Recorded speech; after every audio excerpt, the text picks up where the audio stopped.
Olá pessoal, tudo bem? Nós estamos aqui para mais uma análise da bibliografia da Seleção de Acesso ao Mestrado Profissional, o Profept, 2020. Né? Lembrando que neste canal no YouTube nós vamos postar as análises de todos os textos, ok? Então siga aqui o canal.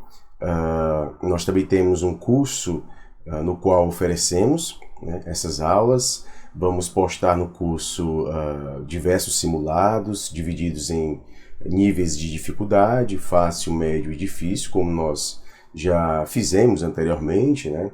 E todos esses simulados vão ser corrigidos também em videoaulas como essa que vocês estão vendo aqui, ok?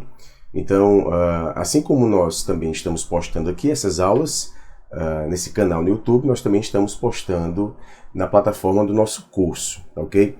Algumas aulas postadas aqui no YouTube acabam não vindo com trechos de alguns vídeos que nós selecionamos para exemplificar o conteúdo que estamos discutindo, por conta de algumas restrições que o YouTube tem, né?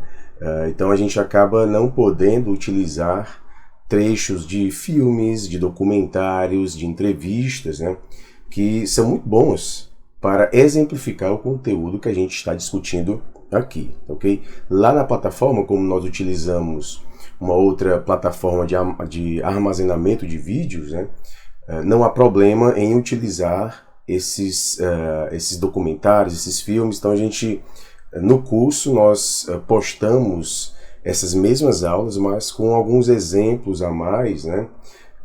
Porque na plataforma é possível, nessa outra plataforma que nós utilizamos. De qualquer forma, aqui no canal nós vamos postar todas as análises, né? As análises de todos os textos da bibliografia. Então siga aqui o canal que você vai ter acesso a todo esse material, ok? A próxima aula da gente, né? A gente vai tratar aqui o texto Interdisciplinaridade e Análise da Produção Científica, apontamentos a partir da concepção materialista e dialética da história, né? Percebam, pessoal, que em praticamente todos os textos da bibliografia nós nos deparamos, né, com este referencial teórico e metodológico, né? O materialismo histórico dialético. E quando a gente fala do materialismo histórico dialético, a gente faz referência a Marx e a Engels, né, em obras que os dois compuseram juntos, né, como a ideologia alemã. A gente vai ter a Sagrada Família, obras de Marx como manuscritos econômico-filosóficos, o próprio Capital, né? Então a gente vai ter como fundamento, né, teórico e metodológico justamente o materialismo histórico dialético. E é isso que nós vamos encontrar principalmente nesse texto. Como nós já estamos fazendo com outros textos, a gente inicia pelo título, né, analisando alguns pontos do título e trazendo aqui as primeiras considerações que poderão nortear os nossos estudos. Então, nessa aula a gente vai trazer alguns conceitos básicos para a gente dar o pontapé inicial na compreensão desse texto, okay? Até porque há alguns conceitos que já foram discutidos em aulas anteriores, né? Quando abordamos textos de seleções anteriores, mas aqui a perspectiva é de a gente estar abordando esses assuntos, esses temas, esses conteúdos, como se fosse a primeira vez, né? Como se a gente nunca tivesse visto. Até porque muitas pessoas vão tentar esta seleção pela primeira vez, né? Então a gente parte do pressuposto de que todo mundo que está vendo esse vídeo, né, que está assistindo a esta aula, todo mundo não estudou esses conceitos anteriormente, como se a gente estivesse vendo aqui pela primeira vez, ok? Aqueles que já viram anteriormente e ficou alguma dúvida, né, eu acredito que essa aula vai ajudar bastante a compreender muitos desses conceitos. Então, pessoal, analisando aqui o título, nós temos interdisciplinaridade e análise da produção científica. Vamos ter aqui um subtítulo, né, uma continuidade, mas vamos focar primeiramente nesse início do título, né? interdisciplinaridade e análise da produção científica. Se você é professor, muito provavelmente já deve ter se deparado com essa ideia de interdisciplinaridade. Vamos trabalhar a interdisciplinaridade na escola, vamos dialogar com outras disciplinas, né? A moda agora é trabalhar a interdisciplinaridade. Muitos estudiosos que abordam a interdisciplinaridade, né, fazem justamente uma crítica a essa banalização do que seja interdisciplinaridade. Porque, em muitos casos, a proposta que é vendida como sendo interdisciplinar, na verdade, trata-se de uma proposta multidisciplinar, né? Então, quando a gente acaba se deparando com conceitos que já estão banalizados, né, já estão na boca do povo, digamos assim, né, é provável que a gente se depare com situações nas quais esses conceitos estejam sendo utilizados de forma equivocada, né? Estejam sendo interpretados de forma equivocada. E eu já vi isso muito, né? Abordagens que se diziam serem interdisciplinares, mas na verdade eram multidisciplinares, né? Quando a gente fala de interdisciplinaridade, a gente já parte do pressuposto de que existe a disciplinaridade. Até porque para existir a interdisciplinaridade, ou seja, o diálogo entre as disciplinas, né, é importante que haja primeiramente a disciplina, né? Quando a gente estuda, volta um pouquinho ao tempo, a gente estuda o cartesianismo, né? A gente vê um período no qual havia uma valorização em quebrar o conhecimento, né? Dividir o conhecimento, dividir conceitos, dividir um campo do conhecimento em várias pequenas partes, né? O propósito era justamente analisar um objeto de estudos de forma mais profunda. A gente tinha, por exemplo, o campo da linguística, o campo da física, né? Por exemplo, né, estou trazendo o exemplo da física e da linguística, né? Eram campos antes pertencentes ao âmbito da filosofia, né? A filosofia. Quando a gente tem essa proposta de quebrar o conhecimento em partes, para justamente analisar essas partes de forma mais profunda, né, a gente vai ter a perspectiva da disciplinaridade. E com o cartesianismo isso vai se destacar bastante, né? Os campos do conhecimento eles vão se dividir, né? E aqui que a gente vai ter o pontapé inicial para a criação de várias áreas científicas, né? Isso vai perdurar principalmente durante o século XIX, o século XX também, né? Com bastante influência do positivismo, né? Essa quebra do conhecimento em várias partes. O objetivo é analisar cada parte de uma maneira mais profunda, né? E toda ciência que surgia, né? Todo o campo do conhecimento, para ganhar esse status de ciência, né? Deveria primeiramente estabelecer um objeto de estudos, né? Qual é o objeto de estudos dessa ciência e também, obviamente, né? Estabelecer um método de estudos. E esse objeto de estudo, esse método de estudo, deveria caracterizar aquele campo científico como diferente de todos os campos científicos. Então, apenas aquele campo científico analisa aquele objeto específico, né, e se utiliza daquela metodologia. Então, para uma ciência ser considerado como ciência, um campo do conhecimento ser considerado como campo do conhecimento, ele tinha de certa forma, se fechar sobre as próprias bases conceituais, de forma a diferenciar essas bases conceituais das bases conceituais de outros campos científicos, né? E isso justamente é que dava o caráter de ciência a uma determinada área do conhecimento. E aí a gente vai ter justamente essas áreas do conhecimento se dividindo, né? Cada um com seus conceitos, com o seu método, com o seu objeto de estudos, né? E havia a valorização de fechar essas fronteiras para que justamente esse campo fosse alçado, digamos assim, né, à categoria de ciência. E isso trouxe justamente a perspectiva da disciplinaridade, né? A divisão de grandes campos do conhecimento, né, em pequenos campos do conhecimento, em várias ciências, né, cada uma com o propósito de investigar um determinado objeto de pesquisa, né? E isso dava o status de ciência. Então a gente vai ter nessa disciplinaridade a perspectiva de separação das áreas do conhecimento, né? Eu não me meto na sua área de conhecimento porque o meu objeto é esse. Então eu vou analisar esse objeto de estudos considerando o campo de conhecimento, o campo de conceitos, né, da minha ciência e não da sua. E obviamente, né, isso gera algumas dificuldades, né? Quando se estuda objetos muito complexos, como por exemplo o homem, né, a cultura, são objetos complexos que para que haja um estudo mais profundo desses objetos de estudo, seria necessário dialogar com outros campos do conhecimento. Então, por exemplo, estudar a cultura humana, né, em toda a sua complexidade, é estudar a cultura, né, considerando as contribuições da história, as contribuições da geografia, as contribuições da linguística, né, as contribuições da biologia, enfim. Quando se estudam objetos de estudos complexos, né, obviamente, para que o estudo não seja limitado, né, é necessário haver esse diálogo entre as disciplinas, né? Cada disciplina vai contribuir com alguns conceitos ou mesmo métodos de pesquisa, né, para ajudar a compreender de maneira mais profunda um determinado objeto de pesquisa.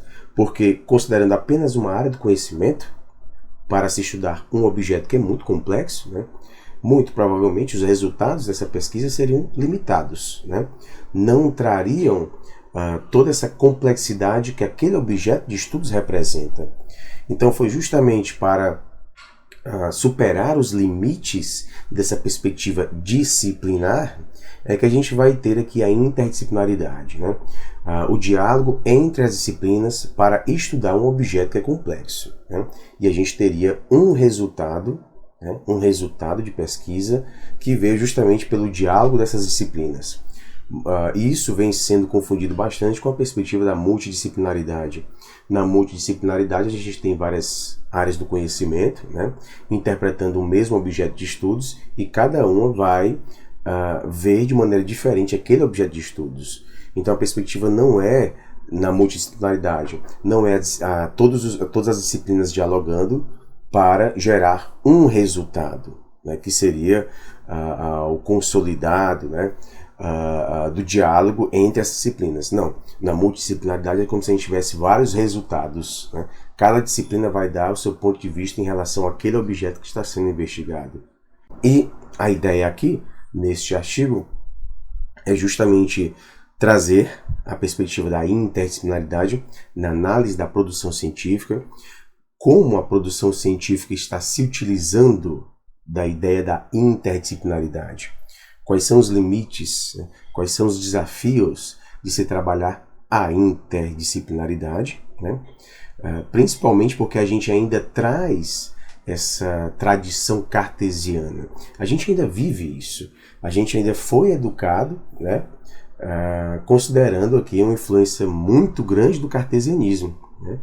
Então, a gente trabalhar a interdisciplinaridade ainda é um desafio, porque a gente traz consigo muito desse cartesianismo, dessa perspectiva da disciplinaridade, da quebra, né, para analisar as partes separadamente. Então aqui a gente vai ter a abordagem da interdisciplinaridade na produção científica, né, e seria de fundamental importância considerar a interdisciplinaridade, e é justamente aí que entra o materialismo histórico dialético. Por quê? Porque o materialismo histórico dialético, né, considera a relevância da interdisciplinaridade para se estudar objetos muito complexos, né? Então, o referencial teórico aqui, base, né, que vai fundamentar essa abordagem interdisciplinar é justamente o materialismo histórico dialético, porque utilizando-se dessa teoria, né, seria possível chegar à realidade concreta. a realidade concreta. E aqui é importante a gente diferenciar, e o artigo nos traz um pouco disso, né? A realidade concreta da realidade, digamos, pseudo-concreta, né? Que seria a realidade, aquela realidade na qual a gente não consegue chegar ao concreto em si. A gente consegue chegar apenas às aparências, né? O concreto diz respeito justamente à realidade, né? A realidade. As aparências, elas também fazem parte da realidade, mas elas impedem, né, o indivíduo chegar até o concreto, né? Até a realidade concreta. E vejam o que a gente encontra aqui no resumo. Defende-se que a análise da produção do conhecimento, orientada pela perspectiva da concepção materialista e dialética da história, deve pautar-se pela percepção da realidade como totalidade pré-existente e independente da sua fragmentação em disciplinas. Então, independentemente a gente ter, né, essa realidade concreta fragmentada em disciplinas, né, não, pessoal, que aqui haja uma crítica à disciplinaridade. Não há isso. Na verdade, é até ressaltada a importância de haver essa disciplinaridade, né? Essa quebra em disciplinas. Por quê? Porque nós temos aqui a valorização da quebra dessa realidade concreta em disciplinas. Para a gente conhecer a realidade concreta, para a gente ir a fundo, né, nessa realidade concreta, seria interessante dividi-la, né, em campos pequenos, né, em disciplinas, para a gente estudar mais profundamente cada ponto, né? Então, a disciplinaridade, ela não é negada aqui, não é negada. Agora, qual é o problema? O problema é quando a gente divide essa realidade concreta, né, em disciplinas, para a gente conhecer mais profundamente, né? E depois de conhecer profundamente, a gente não faz a relação desse conhecimento profundo com o todo. É como se a gente não voltasse mais. A gente pega o todo, a realidade concreta, divide em partes, compreende cada parte dessa de forma profunda, mas depois a gente não faz o caminho de retorno. E que retorno é esse? É justamente a totalidade. A gente, uma vez investigado cada ponto específico, a gente não faz mais a relação desse ponto específico com a totalidade. Então, qual é a relação desse ponto que nós conhecemos profundamente com o todo, né? Qual a influência desse ponto, né, nesse todo, ok? Nesse todo. E é justamente aí que está a crítica, né? Faz-se a perspectiva disciplinar, né? Há um estudo disciplinar profundo de cada parte, e aí a gente vai ter as disciplinas, né, proporcionando isso, mas o caminho de retorno não é feito. Ou seja, esse objeto que foi investigado, né, ele não é mais associado a uma totalidade. Não se vê mais a relação desse objeto com o todo, né? Eu costumo trazer um trecho de um documentário. Na verdade, não chega a ser um documentário. É um filme, assim, né, baseado em uma obra de Fritjof Capra, né? Muito interessante, eu recomendo a vocês. Ponto de mutação, ok? Traz uma perspectiva muito bacana de a gente compreender o mundo, né? Utilizando-se da cultura oriental, né? A gente vive muito sob a influência da cultura ocidental, né? Então, quando a gente tem essa perspectiva oriental, isso pode parecer um pouco, na verdade né? É diferente, mas a perspectiva que nós encontramos nesse livro, no Ponto de Mutação, é justamente de ver esse todo, né? Analisar as partes, mas considerar essas partes como estando presentes em um todo. Eu não posso desvincular esta parte sem considerar a presença dessa parte nesse todo, porque tudo está interligado. Tudo está interligado. Então, no trecho que você vai ver agora, você vai perceber, né, que quando se analisa, por exemplo, uma árvore, né? Vamos estudar uma árvore. Vamos analisar essa árvore. Analisar o quê? Quebrar em partes, né? Analisar as folhas, as raízes, o caule, né? Pronto. Mas eu não posso analisar as partes desta árvore, ou a árvore em si, né? Sem considerar a importância dessa árvore para o todo, né? Essa árvore, para todo o ecossistema, qual é o papel dela? Em que ela interfere no todo, né?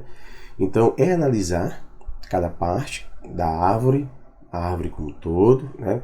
Mas também fazer o processo de volta, né? De retorno. Eu pego todo, né? A realidade material, né? A realidade concreta, divido essa realidade em partes, dividi toda aquela paisagem e considerei, por exemplo, a árvore. Pronto, dessa paisagem toda, desse sistema todo, eu vou analisar essa árvore. Né? Pronto, analiso esta árvore.